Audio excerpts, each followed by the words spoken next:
எங்கள் வீட்டு டிஃபன் ரெடிங்க. என்னென்னு பார்க்கலாம். சுட சுட இட்லி, கருப்பு கவுனி, மாப்பிளை சம்பா, பூங்கார் அரிசி, இட்லி அரிசி 4 அரிசி கலந்தது. நல்லா 4 மணி நேரம் ஊற வச்சு அரைச்சி புளிக்க வச்சுட்டேன். சூப்பராக வந்திருக்கு. இட்லி பஞ்சு போல் வந்திருக்கு. அதுக்கு தொட்டுக்க தேங்காய் பொட்டுக்கடலை போட்டு அரைச்ச கெட்டி சட்னி, குழம்பு உருளைக்கிழங்கு காலையில் வச்சது, நைட்டுக்கு டிஃபனுக்குன்னு சேர்த்தியே வச்சிட்டேன். இந்த குழம்பு தேங்காய் சட்னி செம சூப்பராக இருக்குங்க. இதோட காம்பினேஷன் நீங்கள் வேணால் செஞ்சு சாப்பிட்டு பாருங்கள், சூப்பராக இருக்கும். இது கூட இந்த மாவில் தோசை ஒன்று ஊற்றி பார்த்துடலான்னு ஊற்றிருக்கேன்.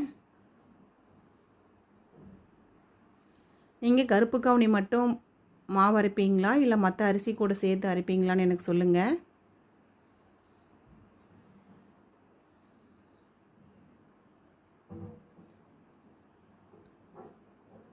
உங்கள் வீட்டில் என்ன டிஃபன், நீங்கள் எல்லோரும் சாப்பிட்டாச்சான்னு சொல்லுங்கள்.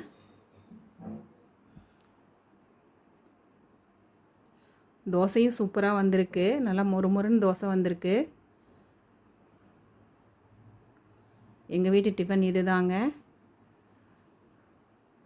இட்லி, தோசை, உருளைக்கிழங்கு குழம்பு, தேங்காய் சட்னி.